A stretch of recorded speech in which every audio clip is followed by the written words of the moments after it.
Hey there, this is John McDavitt. I am the host of The Breakthrough Creative, where we talk about the art of business and the business of art. I have an incredible guest this morning. Her name is Kim Witte. She is a special effects makeup artist and body painter. She is a social media influencer. She has over 500,000 followers on TikTok. She's got over 30,000 followers on Instagram. And she has a bunch of followers on YouTube. She'll get into some of that in the interview. But I just want you to have a great time in this interview and let you know that there's the first part, it's two-parter. We have so much information. The first part is mostly her origin story, how she got started, and then we get into some of the social media type of information. And then part two is a little bit more the nitty-gritty of how she shoots, how she plans, and how she executes. And that'll be on next week, but that doesn't matter for right now because I want to introduce you to Miss Kim Witte. Here we go. So yeah, strange times, but we get to sit and talk about cool stuff. Heck yeah, we do. You are an amazing artist.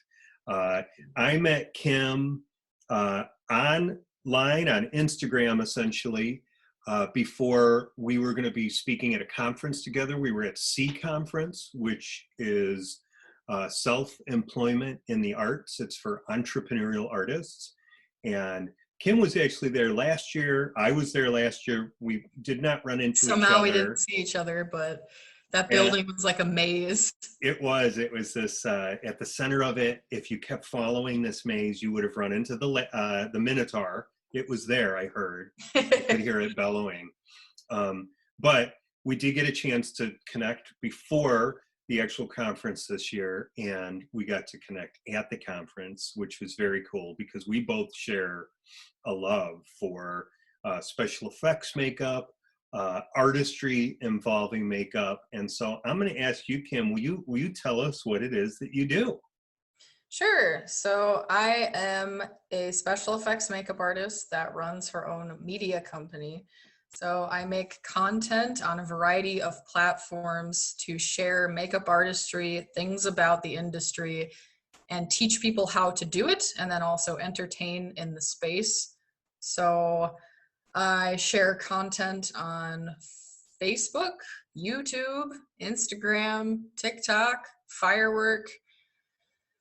There's probably a couple others in there, but essentially I teach, inspire, and educate. Yeah, you do.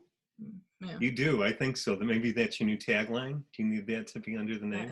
It's on something. I wrote it down somewhere. It's like inspire, educate, entertain. There it is. That's the one.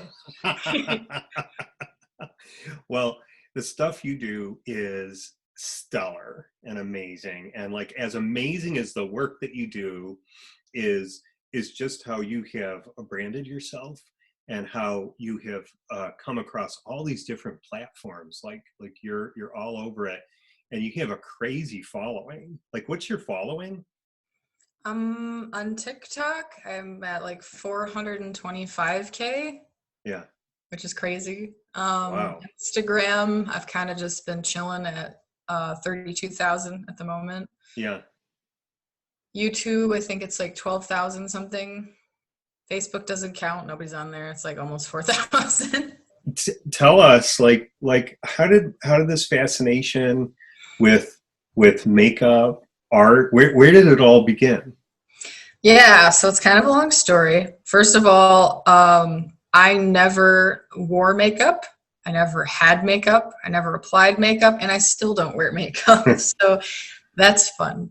But since I was little, I had this fun game with my neighbors. We called it the monster game. Very original, I know. But we had these spirals where we would draw pictures of our character and then give them a name and a type, which is like what animals mixed together they are to make their like appearance or their genetic makeup or whatever. Then they all had a quest. So that was like their goal in life or whatever in this fantasy world. And on the back of the page, it would do their birthday, birthplace, favorite color, weapons and abilities. And it was this really complex imagination game that I started when I was little, and then did for a large number of years with them, and developed this whole like universe. We even had a map system. We had like a whole belief system built into it. But anyway, I became obsessed with these characters, and I always wanted to make them more real, because in this game, when we were little, they were real. You're being them. Your friends understand, you're all pretending together, you're acting together. But then as an adult, to random people in the world, they can't connect with the character unless if they see the character. So I started drawing. I've been drawing since I was little. I wasn't very good. I haven't been very good at anything other than trying hard, I suppose. But I started with drawing them, and then me explaining it in story form was always more detailed than my art skill. So I switched to writing, and I would go back and forth between writing and drawing, whichever one was better. Until I got to high school, at like the end of high school, and I saw the show Face Off, and I was like, oh, this is a job. I could do this. I didn't know this was a thing. But at the very least, I was like, this is really exciting. I could become a character, and then I could show them and be them at the same time. And I love acting, so that just kind of mixed in there. But I wasn't sure if I wanted to be a doctor or an artist, because I'm like obsessed with anatomy and bones and everything and all this other stuff, and I'm good at it. But went to college, just a general college where both were kind of an option, although they didn't have makeup, but they had art. And I wanted to find a place to start, because I did a bunch of Googling on special effects makeup, and essentially you need a crap ton of money to create monsters. The silicone, the molds, the clay, the large studio, ventilation, all this other stuff. And I'm just like, wow, apparently I can't do this unless if I go to a school or something. And then I met this nice lady. Oh, what was her name? She worked at the ticket booth in the art building at Whitewater. And she just told me about this haunted house I should go check out. So I went to the haunted house and decided to apply as an actor, or actress technically, because I wanted to get on the in crowd with the makeup artists, thinking that that was a large hurdle to overcome. I didn't know what the standard was for haunted houses, but I was like, these amazing makeup artists, that I got to get in with. So I tried out as a scare actor, and actually scared the boss. So he hired me on the spot, and I worked there. And how did you achieve the scare of the boss? So we had scare practice, which was essentially you show up and do all these monster exercises, which were really fun, with all this like voice chanting and stuff. But they would take you through the house. This place is one of the #1 haunted houses in the nation. It ended this year. This was its last year. It was a 20-year thing. But they took you through with the newbies that were trying out into each style of location to see, #1, if they would hire you, and #2, what location you'd be best in. Because there's scare boxes, which is when you're in some sort of mechanism that you're hidden, and then you interact briefly, and then you're hidden again. And then there's a room, which you can be a scare actor in a room where you can interact in a large space. Yeah. Then there's the queue line, which is the talking, interacting with the public constantly in line. And I think there's like one other type of spot, but I don't remember what it was. But anyway, the first thing for the acting was the scare box, and which is essentially if you can make loud noises, you'll probably be fine. But I got shoved in like a scare box, and they were like shuffling across the room, and they go back and forth, and you have to work on timing, because it's all about timing. And I was just like, hey, I'll go on the little box, okay. And she's like, okay, so you ready? You need some lines? I'm like, I got this. And she's like, you need lines? I'm like, I got this. And they walked by, and it was in like a carnival, and I like swung it open and then flung myself forward, and I had like this really loud, clowny, creepy gruffly, it'll probably blow out the speakers if I do it. But I was just like, come on, get over here. Come on. I got tickets to see the show. It only costs like an arm or a limb or whatever. But I did it in like this really aggressive sounding loud voice while I slammed on the front of this wooden box and got in their face. And he just goes, because he wasn't expecting it, because all these people on their first go were really timid. Yeah. And he's like, oh, he's like, how long? You've never done this before? I'm like, nope, never. Nope. And he's like, do it again. And then Hire that woman. She's a natural. Yeah, he sent them in like broken up pods, so I had to open it, close it, open it, close it, open it, close it, and like do all this crazy stuff. But yeah, so that was fun. But at that place, they had a makeup trailer, which was a really cool experience. It was really crowded, and they had counters that had air tubes through them. So the makeup artist had airbrushes for the base. Yeah. On one side, there were like 2 or 3 airbrush artists, and then the other side were the face painter people with like the brushes and stuff. And I would just they'd airbrush the base, and then they'd do the details with the paintbrushes. Yeah, and there was 2 different teams. So I could only learn so much from them. But there was this one guy named Kyle who was in the detail artist, and he was actually using makeup. So I stuck with him because I know you're not supposed to put paint on your skin, even though I wasn't a makeup artist. I knew you're not supposed to do that. And I asked him all these questions, and he recommended that I get a wolf palette. He's like, they're only like $20 and they last forever. Like, okay. So I got a wolf palette for Christmas. My mom actually got it for me in like 2012 or something. I still have it. And then I just started painting on myself. And there wasn't this barrier that comes with being an artist at an art school. Like by this time, I was just starting college. I knew how to draw very well. I was good at drawing. Obviously, I grew a lot through the art school, but when you're an adult and you're doing an art form and you're an artist already, there's a lot of negative stigma at sucking at it in the beginning. But with face painting, I didn't know anybody that did it.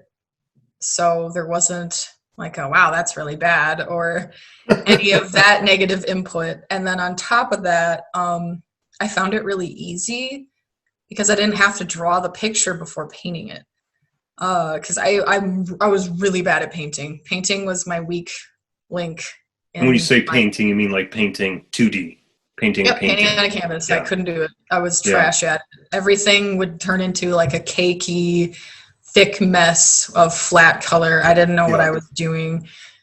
So I started with face painting, and I would do it on myself. I would do it on Kristen, and I would do it on Hannah, and I would do it on anybody else that would sit still for longer than a half an hour, which usually was just me or Kristen. I did it on Shanna. I did it on a couple other people, but I just kept practicing at it. And over time, I got to a point where I wasn't terrible at it, and I felt like good enough to try to push it professionally, to start a portfolio of sorts, I suppose.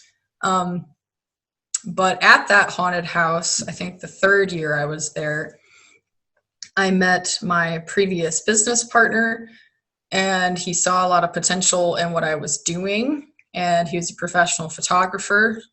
So we decided to tag team and started Witte Artistry together and grew everything that way. Originally started all of the social media, and then he pieced out, and then I had to figure out how to do it by myself, which was a major struggle because I'm not a videographer or a photographer or any of that other stuff. So I had to figure it out.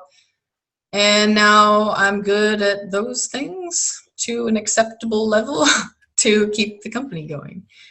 So tell me, let's go back to, you did the haunted house, you got in there, you're an actor, and you're enamored with makeup, and you're learning a bit about makeup as you're going along. So you kind of fell in love with doing makeup in the midst of all of that, and it was something like the thread that I'm seeing is you love to create characters when you were a kid, and the imagination behind all of that led you into this kind of an interest in acting and creating characters for the acting, and so while maybe 2D art wasn't your thing, you found this kind of place in 3D painting on somebody's face that became your niche. That was your sweet spot.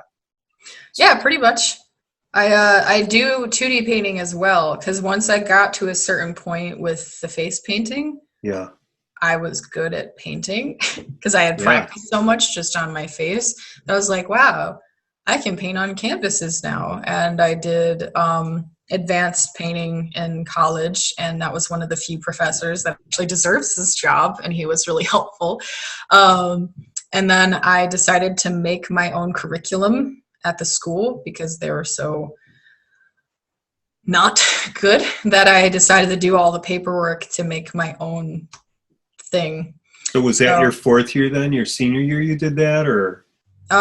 Sophomore, junior, and senior, and then the second semester of senior. I did 4 years and 1 extra semester because I couldn't fit everything in all compact. But it was kind of just a large combination of things to get the skills. Greg taught me a lot about painting. He was my painting instructor there, but that was after I had already done 2.5 years of obsessive face painting on myself and other people. So I was at least to a point that I understood color and like blocking color and some blending, whereas before that my painting was essentially a really bad paint by number. Like if paint by numbers had giant blobs of color, that was my like painting. Like, oh, it's a person, well, they're peach. Oh, it's a tree, it's green. Like I still have some of the paintings I did in high school that I thought were good. Like they were good for my painting level. And I cringed thinking that my ex-boyfriend in high school's mom has this giant painting of Travis that I did that was good for me at the time, but it's so bad. And because it's like of her son, she probably still has it. I'm just like, Heidi, no. She treasures it. She treasures it. It'll be worth billions one day. Look at what Kim was terrible at a long time ago. So you had your college experience, and that was kind of you made it your own. And was it a good experience? No, not so much. The debt was worth meeting Dan and Kristen. Okay. Yeah, I was gonna say Kristen was my roommate the entire time I was there, except she graduated on time and I didn't. So I had 1 extra semester where I didn't have Kristen, which was heartbreaking. Yeah. And then Dan was there for the first 2 years that I was there. So, and if I wouldn't have gone there, I probably wouldn't have ended up at that particular haunted house. Right. But I think I still would have ended up in the same place. It just would have taken a lot longer, and I wouldn't have met my business partner, which everything would have just taken a lot longer. But the painting instructor in the painting room and the sculpting instructor and the sculpting room was amazing. Yeah. The sculpting lab. Yeah. It's you just got to find the right people at the place. And if they're not there, then you got to go somewhere else or you got to figure it out. But man, teachers make a difference, don't they? They make a difference both ways. Yeah. Just kind of taught myself, honestly, except with the sculpt lab and the paint lab. I'll tell you, one of the things that I firmly believe in is a skill that everybody should work at, no matter whether you're an artist or something different, is learning how to learn. If you can figure out how you learn a process, right? And it's probably similar in some ways for everybody, but it can be very different for other people. If you can figure out your way, because there's not just one way. If you can figure it out, you're like 90% of the way there. For sure. That was something that I got really lucky at. I was bad at everything and had a really hard time at school. but I knew how to be organized and I knew how Yeah. to try. And then I would just keep trying. And eventually I didn't suck at all Yeah. the classes. And I knew how to study, and I would have to study for hours and hours and hours and hours and hours. And I knew how to maximize my time because Yeah. I was good at organizing. So I did really well and then graduated. And then in college, I knew so many people that are like, I don't know how to study. I don't know how to do this. I don't know how to do that. And then they end up like failing or getting not so good scores. And I'm like, how do you not know how to study? And then everybody was saying like, oh, I didn't have to think until I graduated. Like, I already knew it. I didn't need to study. I read it once and I remembered it. I'm like, how? Teach me your ways. But in the long run, I got lucky because nothing in school matters except the skills that you learn. So Yeah. Yeah, and I would say for you, I don't think it's luck at all. I think so much of what you've done has been intent and intentional, and then opportunity comes by, and you reach out and you grab the opportunity, and you're ready for it. And what I love that you've said is, and I totally agree with this too, is that you didn't say this exactly, and you can tell me if you agree with it or not, but your process has been, you just know that you're not going to be good at something, and you might be bad at it before you're good. yeah, it's And true. And I think a gift in the midst of that is if you, because well, I'll speak for me. I've been around people that draw something, like when I was in high school, and they'd be like, this is really good. And I could see that it wasn't. It didn't mean I was better than them, but I could see they weren't quite there.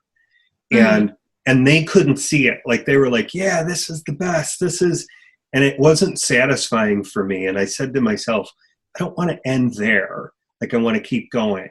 And if you can see the gap between where you're at and where you want to go to, it's almost like being at the base of a mountain and you're looking and you go, I want to get to there. How am I going to get to there? Like, I've got some ropes and I can put some stones down, and I got this old ladder, and you kind of start making your way up. And at times in the middle of it, you get exasperated and you're like, I'm going to camp here for a year because I'm really frustrated. And then you go, but wait, I still want to get there. I'm not where I want to be. And then eventually you make it there, but it takes patience, it takes intention, and it takes hard work. Yeah. Patience and practice. That's what I say. Whenever people comment on my videos all the time, how, and I'm like, I either respond, I have tutorials on my YouTube channel that you can watch if you want to know how. And then they usually reply with like, no, but how do you do that? And I go, paint, practice, and patience. Yeah. Every single time. Yeah. It can be painful to wait, right? To be in between and go, oh, but I want to be there. But yeah, but that's the thing though, is you got to be absorbed in what you're doing. Mm-hmm. Like, you have to have self-awareness to know that like someone's art is further along than yours is, and you're further along than other people's. But if you make something that you put your heart into, you need to be comfortable celebrating that victory and being like, wow, this is my greatest work, and then being proud of it, and not being bummed if you post it and 5 people say it sucks, or they're like, yeah, but look at this artist did this thing and it's so much better. And it's like, cool, but how long have they been doing it? They have 25 years on me and a crew, or like whatever. So just comparing like my work from 2 years ago to now. Yeah. Because when I started my business, I think it was technically 3 years ago. Okay. When I started my Instagram and stuff. If you scroll back, it's not bad. It's just not great. So people are so worried about what other people will think that they're like, I can't start that. I can't post that. It's not perfect. It's not up to the standards of what I believe I'm capable of. It's like, yeah, but content. You gotta make content production at scale. And I didn't understand that in the beginning. which I do so profoundly understand now. But I was posting everything that I was proud of and the stuff that I was like, it's okay. Like my Cheshire cat, I hate so much, but I posted it. My Mewtwo, I hate it, but I posted it. Like 26,000 views is 26,000 views, even if they're hate views. Like, it's funny, right? You mentioned a really powerful word, and it pushes people far to the left, and it pushes people far to the right, and it's perfection. That's such a loaded word. How did you get past that? How did you get past your stuff not being perfect? So it had a lot to do with the mentoring I was receiving from my previous business partner. Okay. He was talking about in order to make art into a business, you got to do 90 and go. 90 and go. Not 120%, but 90 and go. You put it up to a level that you're proud of it and displays your skills, and you're not going to be embarrassed about it in the future because you tried, but you're not spending the extra 4 or 5 hours tweaking things that only you will notice. So the more I did that and the more I thought about it and the more I've progressed as a person, that's very true. I'm very detail oriented, and lots of the stuff that I do, nobody will even notice that it exists. So it's difficult to not take things to the level that you want, but it sure is a lot easier when it's on your skin. You only have the ability to be in it for so long. You need to sleep. You need to shower. So like, honestly, if you want to get over being a perfectionist, paint on yourself. That's awesome advice. I'm like scrolling way back into your archives. And yeah. I just came across your Cheshire cat, which is great. I know you don't like it, but it's bad, but it's okay. It was okay then, and I knew it was okay then. Sometimes you make something, you're like, this was amazing, and then other times you're like, I tried, but it's not worth washing off, because sometimes it just doesn't work at all.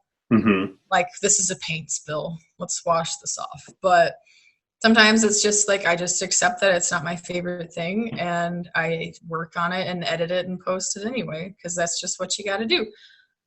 And move on, right? You learned, it's time to go to the next one. So tell me this.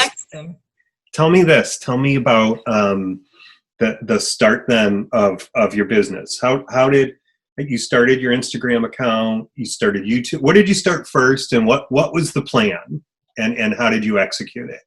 Yeah, so before I started my business, I had a Facebook page. I was one of the few people in my interactions with people that actually made their own separate art page and made a business page for their art. I had been posting on there consistently about 1.5 years prior to even thinking about starting a business. So that was the first platform, was Facebook. People would see your posts. I had a really small following, but the large majority of the people that were following me could see my art. So I posted all of my drawings and my paintings and my sculptures and my whatever else I was doing on there, built that up.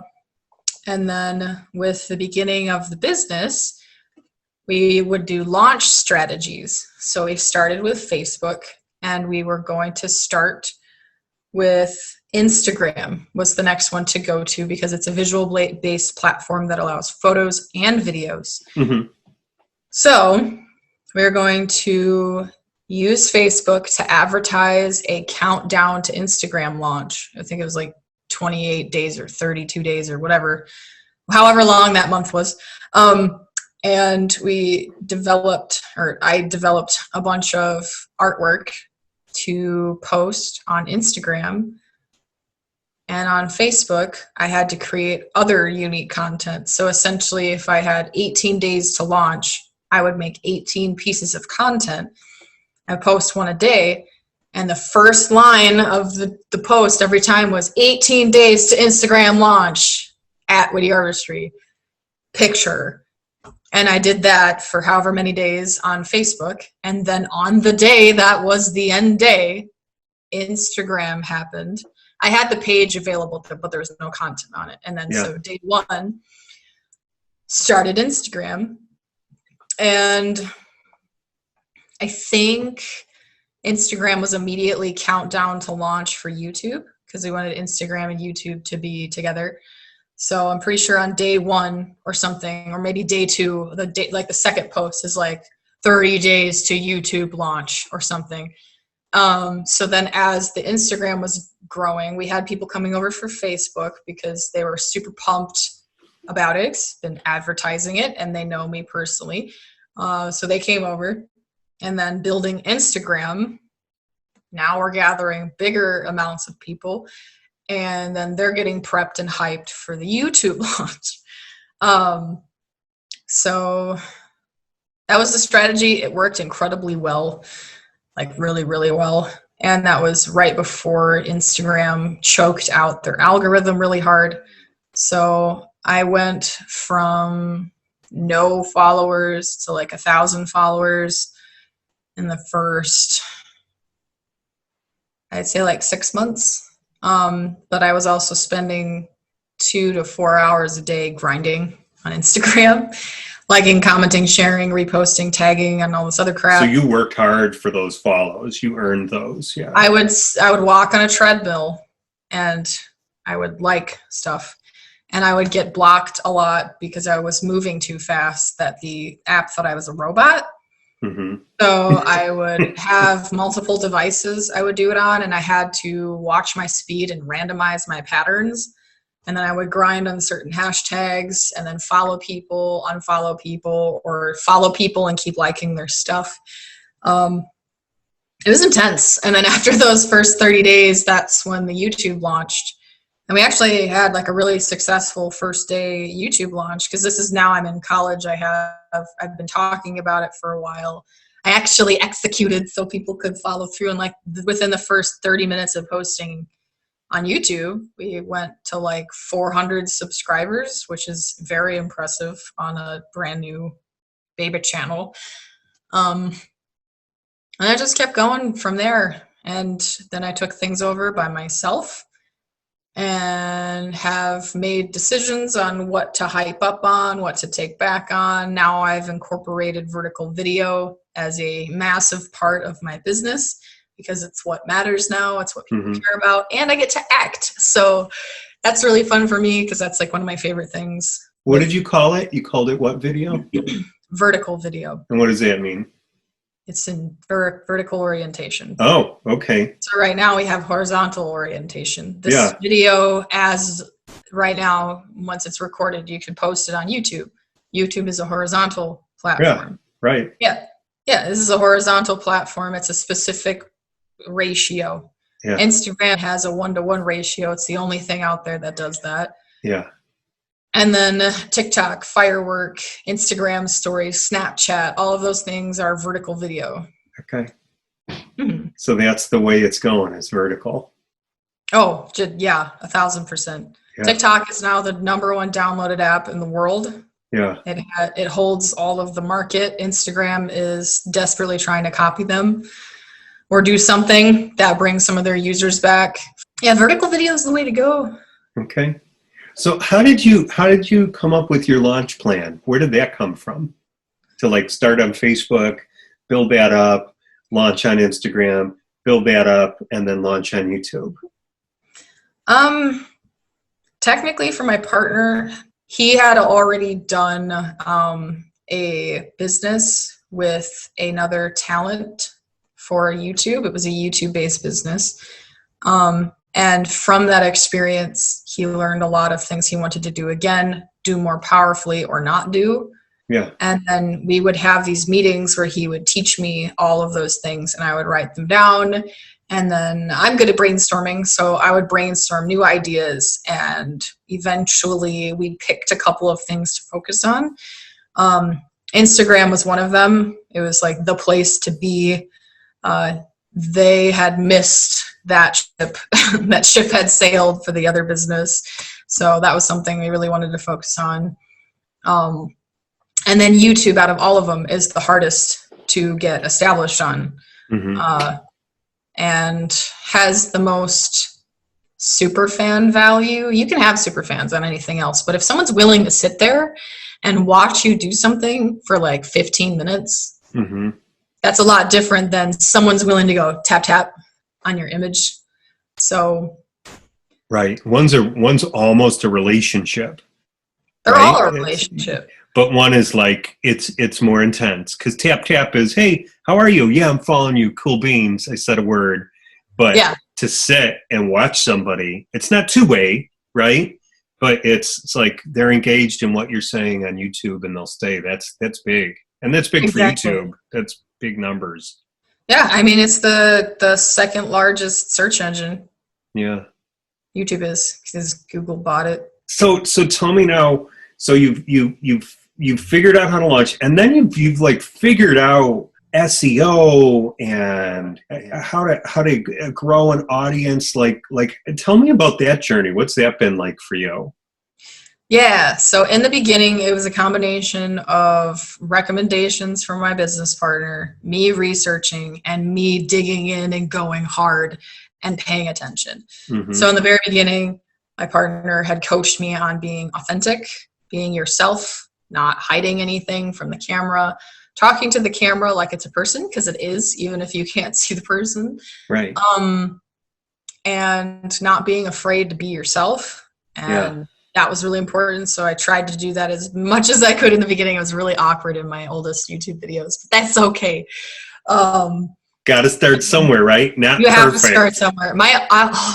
I was so bad at voiceovers. Voiceovers were the bane of my existence. So like I could get in front of the camera and film a makeup tutorial, and then I would do the intros and the outros, and it might take me 14 takes to do an intro and an outro, but I did it.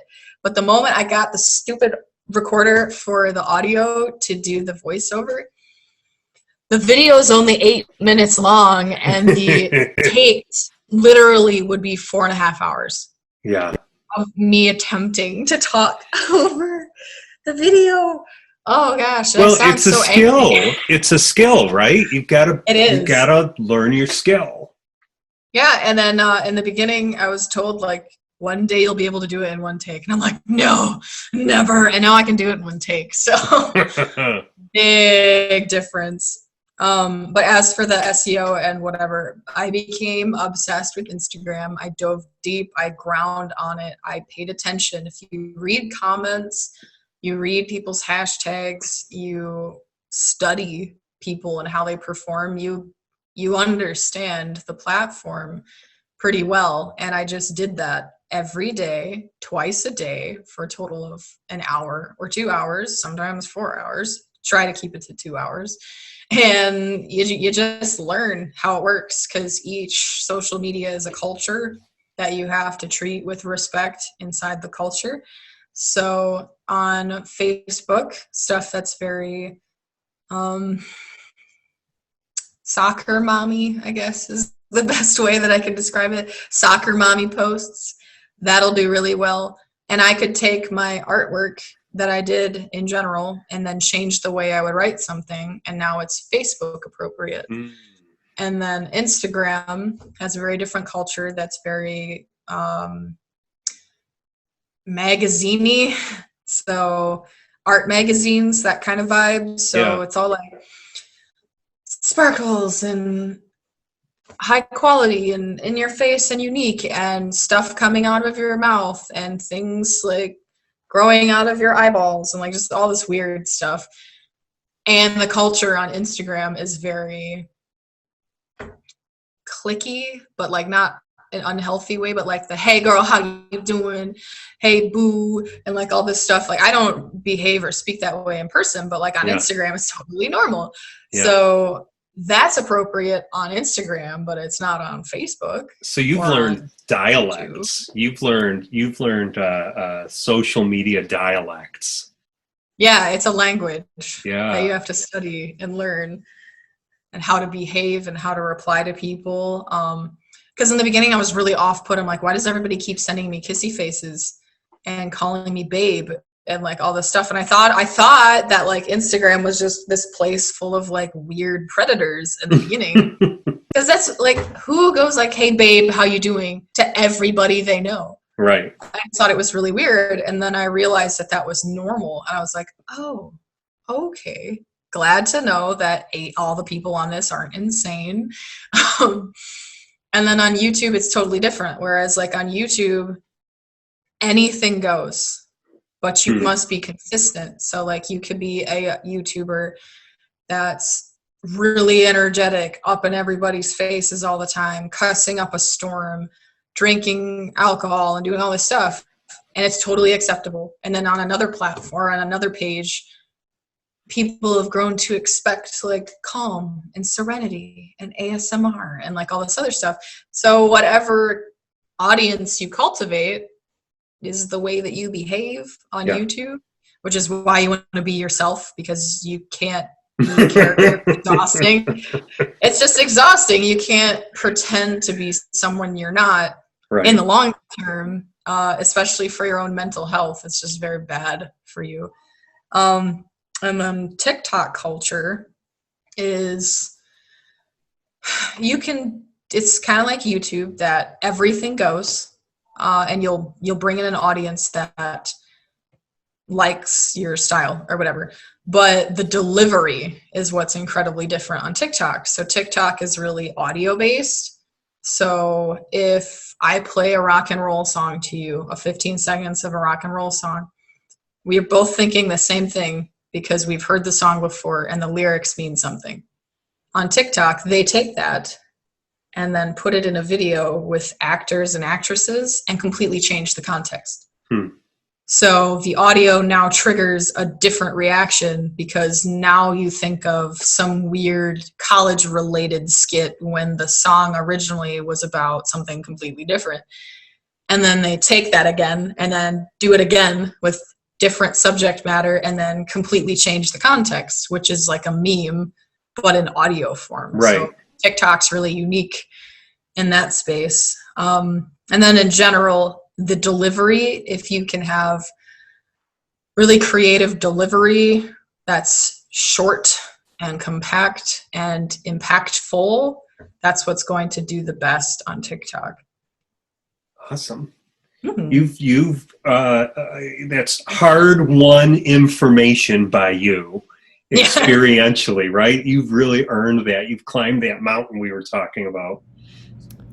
That was awesome. And I think my biggest takeaway from Kim in this interview is not giving up, keep trying. You're doing something that you really love, and you're aiming for success. But she just didn't have like one goal in mind. Kim is all about systems. She's all about organization and having a plan to roll out. And I think as creatives, that sometimes we shoot too much from the hip. Maybe I'm being generous by saying sometimes. And of course, this isn't all of you. We all have different skill sets. But she certainly has an administrative skill gift set. And it seems to be natural for her. But she had to do a workaround, right? Because she was struggling with school. She didn't feel like she was good at anything. But what she had control over was how she organized her time and her schedule, how she could plan her attack, really, to succeed. And she knew that she could keep trying. She tried. And I think that is awesome. I mean, that's just an amazing testimony to how she has achieved the success that she's achieved so far. So don't forget, we're going to have a part 2, gets more into her shooting schedule, SEO. We talk a little bit about charging and finances and money and making a living as an artist. So with that being said, I'm so glad you've been with us. I'm John McDavitt for The Breakthrough Creative, where we talk about the art of business and the business of art. Have a great week.